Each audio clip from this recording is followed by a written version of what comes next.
श्री नारायण लक्ष्मी जी जहां पर क्रीड़ा करते हुए विराजमान हैं, ऐसे वैकुंठ के सरोवरों की शोभा और पादपों को भी पराजित करते हुए श्रीमद् वृंदावन की ये रज और वृंदावन की ये मलयान यहाँ की सुगंध की बात चल रही है।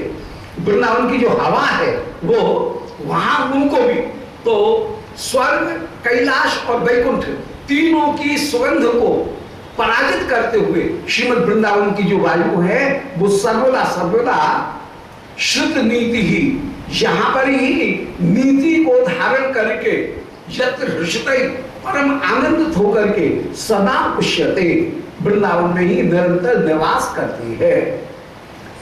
मानो बड़े पुण्य प्रताप से वायु को आज वृंदावन में निवास मिला हो और फिर वो आ गई और आकर के फिर वह वृंदावन का त्याग नहीं कर रही है।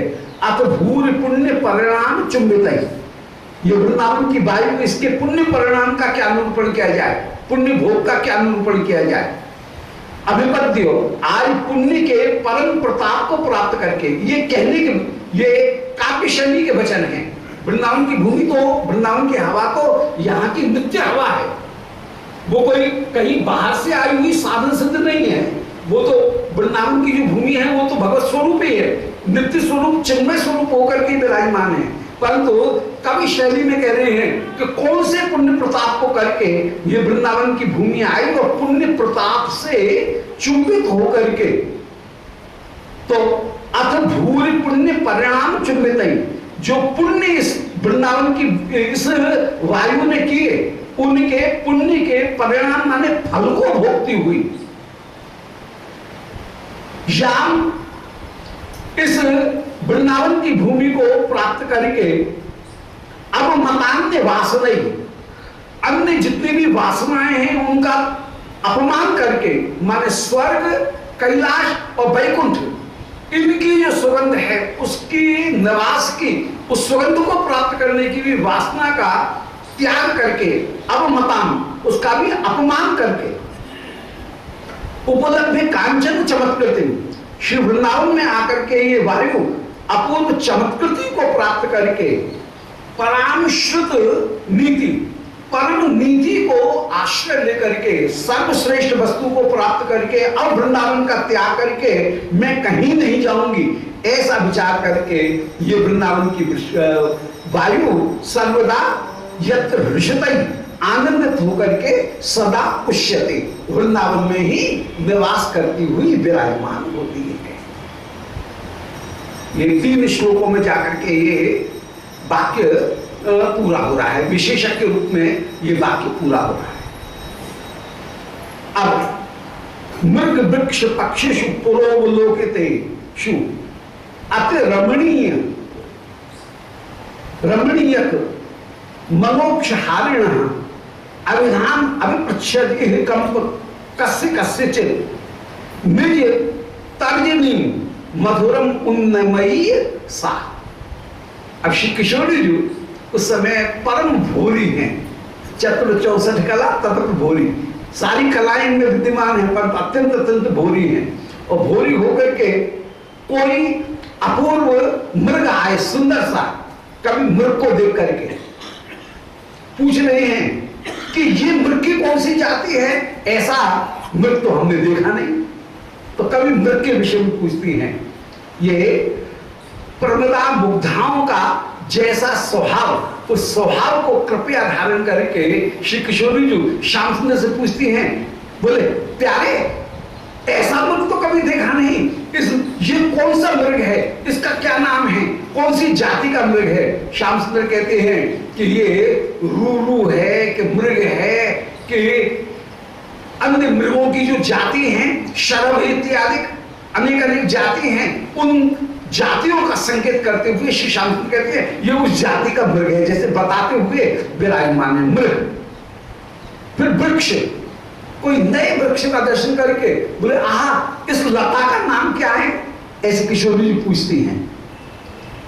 तो मृग वृक्ष पक्षिषु, कोई अद्भुत पक्षी दिखे उसकी वो उंगली उठा करके संकेत करती हुई पूछती हैं प्यारे ये कौन सा पक्षी है। और श्री श्याम सुंदर जैसे उस पक्षी का नाम बताते हैं। तो मृग वृक्ष पक्षिषु पुरो अवलोकिते, सामने जब देखते हैं अवलोकितेषु अति रमणीय मनोक्ष हारिणी, जो कि अत्यंत रमणीय है, अति रमणीय है, और मन और अक्षी, अक्षी माने नेत्र, इनको हरण करने वाला है। मन को हरण करने वाले और नेत्र को हरण करने वाले किसी वृक्ष, किसी मृग, किसी पक्षी का दर्शन करके अभिधाम अगो पृच्छत, इसका नाम क्या है, ये श्री किशोरी जो पूछती हैं। इन्हें कस्य कस्य चित, किसी किसी के विषय में पूछती हैं। निज तर्जनी मधुरम उन्नमयी, अपनी मधुर तर्जनी को उठा करके उसकी वो संकेत करके, ये कौन सा पक्षी है, ये कौन सा वृक्ष है, ये कौन सा मृग है, ऐसे पूछ रही हैं। और श्री श्याम सुंदर उसका उत्तर देते हुए विराजमान हो रहे हैं। तो निज तर्जनी मधुरम उन्नमयी सा, अपनी मधुर तर्जनी को उठा करके अभिधाम अपृच्छत, अभिधाम माने नाम, उन वृक्ष मृग इत्यादि के नाम को श्री प्रिया पूछती हैं कि कस्य कस्य चित, ये किसका है, किसका है, ऐसे इसका नाम क्या है, क्या नाम क्या है। तो किसी किसी के नाम को पूछती हैं, क्योंकि वे अति रमणीय और मनोक्ष हारिण, अत्यंत रमणीय हैं और मन को भी मनोहर भी हैं, और अक्षहारिण माने नेत्रों को भी चुरा लेने वाले हैं। ऐसे मृग वृक्ष पक्षी, इनको देख करके उनकी अभिधाम अपृच्छत शिवप्रिया नाम पूछ रही हैं। निज तर्जनी मधुरम उन्नमयी, अपनी तर्जनी उंगली को दिखाते हुए उनके नाम को पूछती है। जो संकेत करने वाली जो उंगली है उसका नाम है तर्जनी, बीच वाली जो उंगली है इसका नाम है मध्यमा, इसके पीछे वाली जो उंगली है इसका नाम है अनामिका, और जो छोटी उंगली है उसका नाम है कनिष्ठिका, और अंगूठा तो है। तो ये तो उसमें तर्जनी जो है, उन तर्जनी के द्वारा शिवप्रिया जो इंडेक्स फिंगर है उसके द्वारा पूछती हैं, इंडिकेट करने वाली जो फिंगर है उसके द्वारा पूछती हैं, तर्जनी के द्वारा पूछती हैं कि इसका नाम क्या है, इसका नाम क्या है। स्वकरेण नव्य कुसुमान मान्यता व्यवचित्य तान तनु बल्य तंतु भी। अब सखियां स्वकरेण नव्य कुसुमानी कुसुमानी मान्यतानी, उस समय अपने हाथ से नए नए जो फूल हैं, किसी नए फूल को ला करके शिवप्रिया लाल को भेंट करती हुई विराजमान होती हैं। मान्यतानी, और उनको अत्यंत आदर पूर्वक मानित मान सम्मानित जो पुष्प हैं उनको प्रदान करके देखती हैं। अविचित्यतानी, सखियों ने जो प्रदान किया उसको अविचित्य, उनको सखियों ने चुना है, और तान तनु बल्य तंतु भी, और उन वृक्षों को ही किसी लता के सुंदर तंतु को निकाल करके, उस तंतु से ही उनके फूलों को गूंथ करके उनमें कहीं फंदा बना करके फूल बीच में डाला, फंदा खींचा, फिर फूल बीच में, फूल का गुच्छा बीच में डाला, जो तंतु है उस तंतु से ही उसमें फिर से उसको खींचा। ऐसे नए जो पुष्प लाए उनके द्वारा तनु बल्य तंतु भी, तनु माने बारीक, लताओं के जो तंतु थे, धागे, लताओं में से कोई धागा निकाला और धागा निकाल करके उससे ही, अब जैसे सुदर्शन इत्यादि जो पत्तियां हैं, सुदर्शन इत्यादि जो फूल हैं, जो जो वृक्ष हैं, उनमें से धागा निकाल करके उन धागे से ही माला बना दी। अब यहाँ पर डोरा तो है नहीं, सुई डोरा तो है नहीं, माला कैसे बनेगी, तो फूल तो आ गए, अब फूल की माला कैसे बनेगी, तो यहाँ पर तनु बल्य तंतु भी, जो बारीक लताओं के तंतु हैं, उन तंतुओं को लेकर के उनसे ही बड़ा सुंदर हार गूंथ करके ये बना देती है, सखी बनाती है। और बिन चढ़े हार कटक अंगदाधिकम, और उस समय हार कटक और अंगद, हार माने गले में पहनने वाला आभूषण, कटक माने हाथ में पहनने वाला कड़ा। कटक का ही बिगड़ा हुआ रूप है कड़ा। तो हाथ के कड़े और अंदर माने बाजूबंद, इन तीनों को बना करके श्री प्रियालाल इनको सखीगण फूलों के धारण कराती हैं। अब वलय तो धारण कराए अनेक, तो जिस समय फूल खिले हुए थे उस समय अनेक चूड़ियां दिख रही हैं, और उन अनेक चूड़ियां नहीं दिख रही हैं। उन चूड़ियों को मिलकर के एक बड़ा पाटला दिख रहा है, चौड़ा।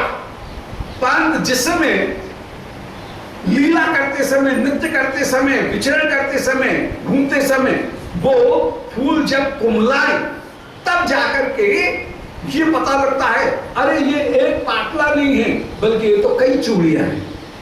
उनके अलग अलग जो वलय हैं वो वलय बाद में पता लगता है।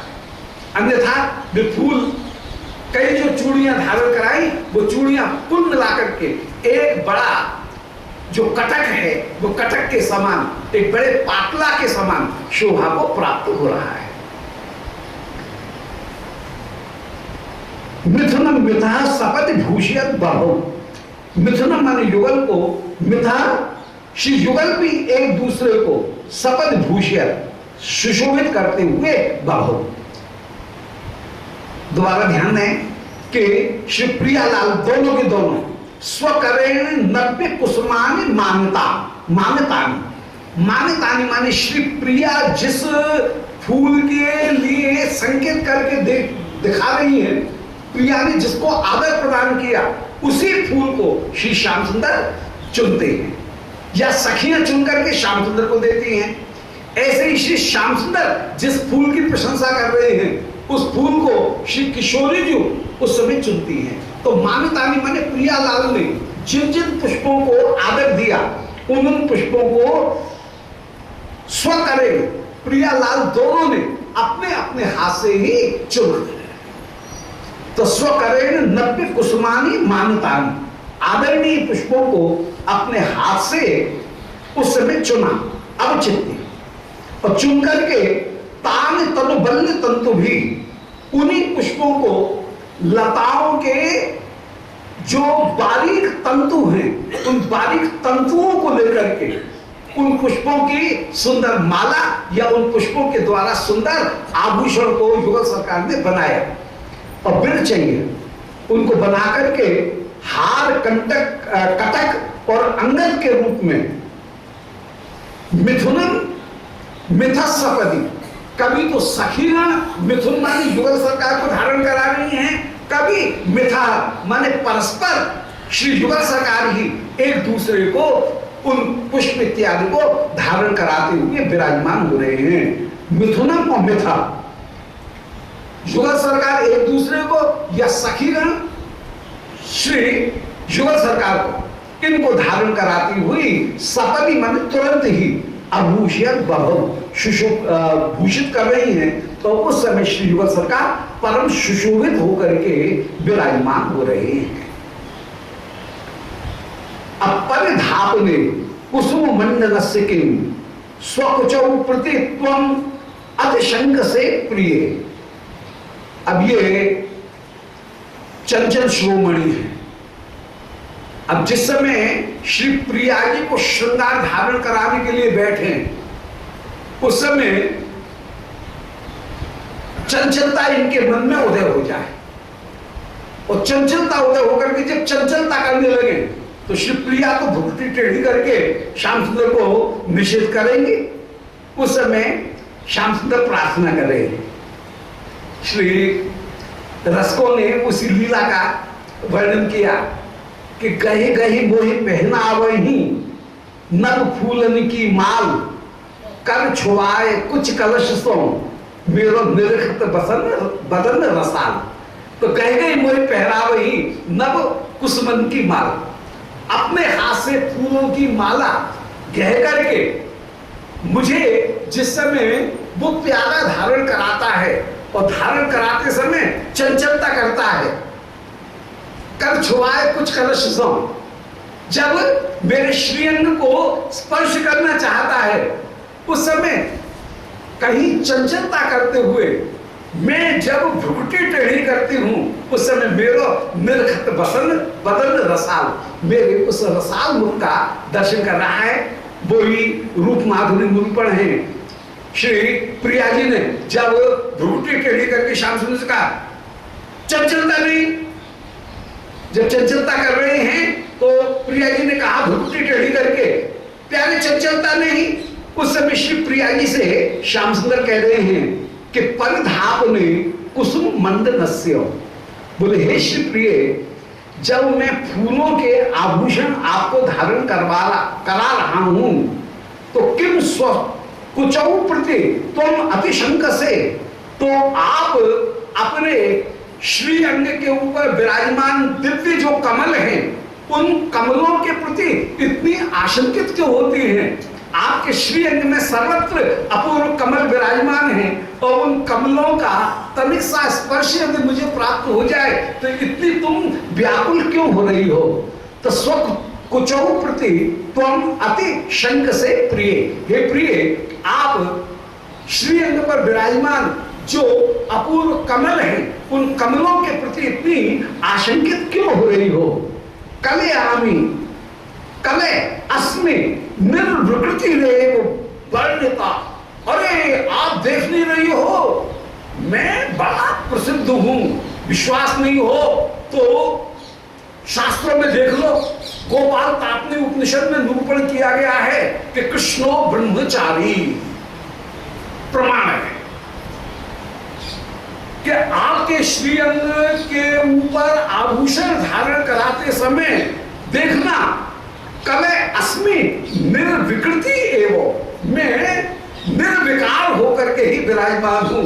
और निर्विकार का तात्पर्य है निशेष विकारों से युक्त होकर के ही विराजमान हूं। ऊपर से कह रहे हैं हे प्रिय, मैं निर्विकार होकर के ही सदा रहूंगा, और कह रहे हैं कि मैं निशेष विकारों से युक्त होकर के ही आपके श्रृंगार को धारण कराते समय निशेष विकार से युक्त होकर के ही मैं विराजमान होऊंगा। तो हे प्रिय, मैं आपको जब श्रृंगार धारण करा रहा हूं, आप श्री अंग के स्पर्श कहीं नहीं हो जाए इसके लिए इतनी शंकित क्यों होती है? कले देखो देखो अस्मि निर्विकृति एवं, मैं कितना निर्विकार हूं। वर्णता पर वर्णता श्रुति भी एवं मेघु, क्योंकि मेरी निर्विकारता इसका श्रुतियों ने भी वर्णन किया है। वर वर्णिता, मेरी इस वरवर्णी, वरवर्णी शब्द के दो अर्थ होते हैं। वरवर्णी शब्द का एक अर्थ होता है सुंदरी, वरवर्णी का एक अर्थ होता है ब्रह्मचारी। तो मैं ब्रह्मचारी हूं, इस बात को श्रुतियों ने भी परिपूर्ण रूप से वर्णन किया और शास्त्रों ने आपकी वरवर्णता का भी सुंदर रूप में वर्णन किया। वरवर्णता की शास्त्र में एक परिभाषा दी गई कि ग्रीष्मे शीते सुखोष्ण सर्वांगी, ग्रीष्मे च सुख शीतला, भर्त भक्ताचर्या नारी विज्ञेया वरवर्णनी। वरवर्णनी उस नारी को कहते हैं जो शीते सुखोष्ण सर्वांगी, शीत ऋतु में जो उष्ण स्वरूप धारण करके विराजमान हो और ग्रीष्म में सुख शीतला होकर के विराजमान हो, शीतल श्रीअंग वाली होकर के विराजमान हो और परम परम पतिव्रता हो। ये जिसमें तीन गुण हो उसका नाम वरवर्णनी। ग्रीष्म में शीतल, शीत में ग्रीष्म और पति की परिपूर्ण रूप से प्रिय की सेवा करने वाली, वो वरवर्णनी कहलाती है। तो श्री किशोरी जी तो सहज वरवर्णनी, नित्य सब वरवर्णनी होकर के विराजमान। तो यहां पर श्री श्याम सुंदर कह रहे हैं कि वर्णता वरवर्णता श्रुति भी एवं, श्रुतियों ने मेरी वरवर्णता का खूब वर्णन किया है। सब लोग वो श्रुति के गोपाल तात्मी उपनिषद के उस प्रसंग को सब लोग विज्ञ हैं, जानते हैं। कभी श्री पौर्णमासी जी ने गोपियों से कहा कि दुर्वासा ऋषि यमुना जी के पल्ली पार आए हैं और दुर्वासा को जो भोजन कराएगी उसे जितनी भी उसकी मन की अभिलाषाएं वे पूर्ण होंगी। सो गोपिकागण चतुर्विध अन्न को थाल में सजा करके दुर्वासा को भिक्षा कराने के लिए जो चली, यमुना जी के किनारे श्याम सुंदर नाव के ऊपर अपने पटका की ईडली बना करके गोल करके तकिया बना करके और आनंद से सो रहे हैं। सारी गोपी कह रही हैं, बोले ओ मल्लाह के इसको आ जा, इसको आ जा। श्याम सुंदर कह ना ना या से नाम आ जाएगी, हम तो सो रहे हैं। बोले अरे हमको बहुत जरूरी काम है, हमको पल्ली माल पहुंचाए दे। बोले क्या काम है? तो कोई बड़ा पुण्य मिले हो। वहां पे आए हुए हैं दुर्वासा ऋषि, और दुर्वासा ऋषि के भिक्षा में यदि तू भी सहयोगी बनेगा तो तुझे भी बहुत पुण्य मिलेगा। बोले तो या में नाक की क्या जरूरत है? बोले तो बोले मैं ना जाऊं, नाक की कोई जरूरत ना है, मैं तो अभी सो रहा हूं। अरे यमुना तो कह दीजिए कि यदि कृष्ण ब्रह्मचारी तो यमुना रास्ता दे दे। गोपियों ने यमुना के पास में आकर के कहा कि यदि कृष्ण ब्रह्मचारी हैं तो यमुना रास्ता दे दें, और यमुना जी ने रास्ता दे दिया। सारी गोपिकागण आनंद पूर्वक दुर्वासा ऋषि के पास में गई, दुर्वासा ऋषि को भोजन कराए। दुर्वासा ने भोजन कर लिया। बोले महाराज अब एक कृपा और करो, आशीर्वाद दिया तुम्हारे सारे मन की अभिलाषाएं पूर्ण हो। बोले महाराज एक काम और करो, वो ये कि हमको यमुना जी के पल्ली पार करा दो। बोले आइन कैसे थी? बोले आइन ये कह करके कि कृष्ण यदि ब्रह्मचारी है तो यमुना रास्ता दे दे। दुर्वासा बोले अच्छा ऐसे ऐसे आई तुम? अब कि ये कह देना कि दुर्वासा यदि दूध खाते हो तो यमुना रास्ता दे दें, और यमुना ने रास्ता दे दिया। सारी गोपी आश्चर्य कर रही हैं, बोले लोग नित्य तो हमारे साथ में रास कर रहे हैं और कह रहे हैं कृष्ण ब्रह्मचारी, और दुर्वासा ने हमारी आंखों के सामने अभी हलवा पूरी रबड़ी सब अभी अभी अरोगे पेट भर करके चतुर्विध अन्न खाया, और दुर्वासा कह रहे हैं कि दुर्वासा केवल दूध खाते हैं, सारे झूठा यहां इकट्ठे हुए हैं क्या? यहां पर ऋषिगण श्रुति जो है वो तात्पर्य प्रतिपादित कर रही हैं कि श्री कृष्ण में निज सुख की कामना है ही, केवल शुद्ध प्रेम, प्रिय संतर्पण, प्यारे को सुख देना, ये भाव ही विराजमान है। इसलिए कृष्ण ब्रह्मचारी हैं। निज सुख होगा तो काम है, कृष्ण कामी नहीं है, कृष्ण प्रेमी है। और दुर्वासा की भोजन में आसक्ति नहीं है, उनकी तप में ही एकमात्र आसक्ति है। इसलिए उन्होंने जो कुछ भी भोजन किया वो चतुर्विध अन्नों को नहीं खाया है, उन्होंने केवल दूध को ही खाया। जैसे दूध खा करके रहते हैं, इस तरह भोजन कोई भी आ जाए उनको उसमें भावना जो है वो दूध के समान ही एकमात्र भावना है। इसलिए वो दुर्वासा होकर के विराजमान। आसक्ति मुख्य कारण है, और उसी संदर्भ को लेकर के, उसी रेफरेंस को लेकर के यहां पर श्री कृष्ण कह रहे हैं कि हे प्रिय, जिस समय मैं आपको आभूषण धारण कराता हूं, कलय अस्मि निर्विकृति एवं, मैं कितना निर्विकार रहता हूं ये आप देख लो। निर्विकार के दोनों अर्थ, ऊपर से कह रहे हैं निर्विकार और भीतर से निखिल विकारों से युक्त होकर के मैं विराजमान होता हूं। वर्णता बरवर्णता श्रुति भी एवं, मेरी वर्णता माने ब्रह्मचर्य, उसका श्रुतियों ने भी पर्याप्त मात्रा में वर्णन किया है। विश्वास नहीं हो तो गोपाल का अपनी उपनिषद देख लो कि उसमें स्पष्ट रूप से लिखा है कि कृष्णो ब्रह्मचारी, कृष्ण ब्रह्मचारी है। ऐसे श्याम सुंदर ने जो कहा, उस समय कोई सखी बोली श्याम, अरे सब सखी ललिता जी उस समय कुंदवल्ली जी से कह रही हैं, बोले अरे कौंदी, अरे सखी कुंदवल्ली, बद सत्य मत्स्य किम, तू सच बताना कि निज देवर से चरितम वर वर्णता भवत साधु वांगवा, ये जो श्याम सुंदर हैं ये ब्रह्मचारी हैं या नहीं?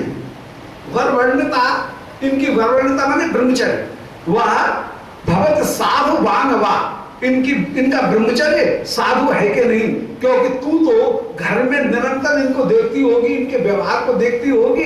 अरे कुंदवल्ली तू बता, श्याम सुंदर में वर्णता साधु रूप में है कि नहीं? ब्रह्मचर्य साधु रूप में है कि नहीं? अब कुंदवल्ली जी को लपेट रही है, ये सखियों की परिहास है, तो परिहास में कुंदवल्ली जी को भी उस परिहास के बीच में लपेट रही हैं कि तूने तो अपने देवर की ब्रह्मचर्य का अनुभव किया ही होगा, इसलिए तू बता इनमें वर्णता है कि नहीं? मृग देवरस्य चरितम प्रजावती, तू इनकी भाभी है, प्रजावती है, भाभी है, इसलिए मृग देवरस्य चरितम, अपने देवर के चरित्र को तू तो बहुत अच्छी तरह से जानती होगी। यद अवैती, तू अच्छी तरह से जानती है। तत्किम अपरो जनक क्वचित, हम लोग तो पराई हैं, हम लोग तो कोई थोड़ी जान सकेंगे, तू तो 24 घंटे इनके पास में रहती है, तू तो इनके चरित्र को अच्छी तरह से जानती होगी। ये कुंदलता जी के ऊपर कहीं परिहास करते हुए, नर्म परिहास करते हुए कुंदलता जी से सखियां हंसी कर रही हैं कि इनके वर्णता के विषय में, ब्रह्मचर्य के विषय में हमको बता। उस समय श्री कुंदवल्ली जी उत्तर दे रही हैं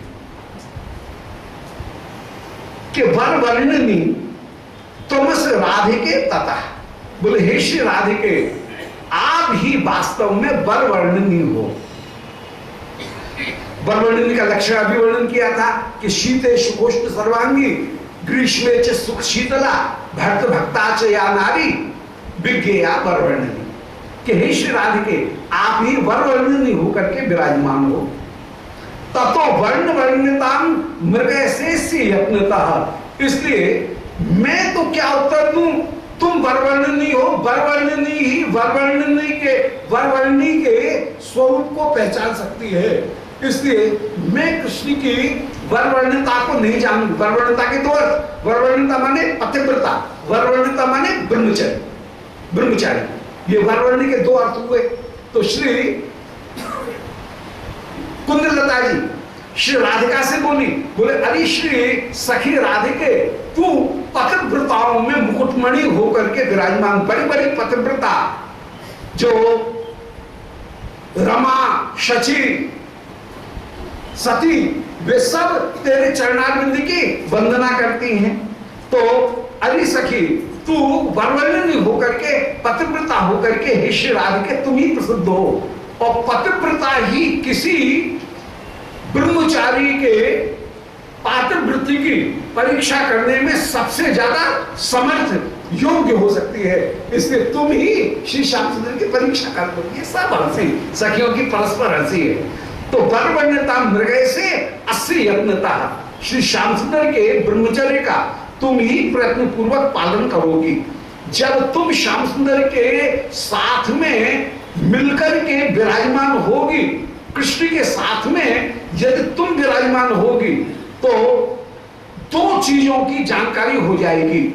एक तो गत शंकता सतत संगतौ तथा, के सतत संगतौ, इनके साथ में रह करके यदि इनमें ब्रह्मचर्य रहता है या नहीं, ये ब्रह्मचर्य का पालन कर पाते हैं कि नहीं, इसकी भी परीक्षा हो जाएगी और तुम्हारी सतीत्व की भी परीक्षा हो जाएगी। दोनों की परीक्षा एक साथ हो जाएगी। तो एक ही परीक्षा में दोनों व्यक्तियों की परीक्षा हो जाएगी, तुम्हारी भी और कृष्ण की भी, श्याम सुंदर की, दोनों की परीक्षा, तुम्हारे सतीत्व की और श्याम सुंदर की वरवर्णता माने जो ब्रह्मचर्य करके कृष्णो ब्रह्मचारी, ये जो श्रुति के वचन हैं, इन वचनों की सत्यता सिद्ध हो जाएगी।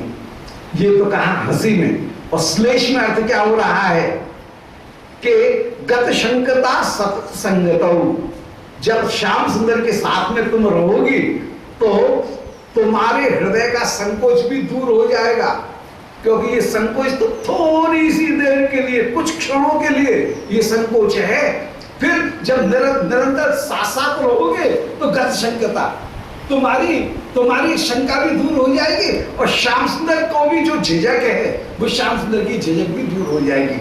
तो दोनों संगम में निश्चिंतता को प्राप्त करके विराजमान हो जाएंगे, और तुम श्याम सुंदर की ही एकमात्र प्रिया हो, या तुम्हारे सतीत्व की भी कृष्ण प्रिया हो, या तुम्हारे सतीत्व की भी परीक्षा हो जाएगी। इसलिए मुझे परीक्षा लेने में बीच में मत डालो, मुझसे मत पूछो, तुम स्वयं ही परीक्षा करके देख लो। ऐसे श्री कुंदलता जी से श्री कुंदलता जी ने श्री राधा रानी से उस समय कहा, दोबारा सुन लें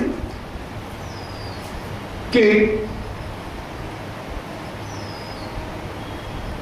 श्री राधा रानी ने पहले प्रश्न किया था 34वें श्लोक में कि सखी कुंदवल्ली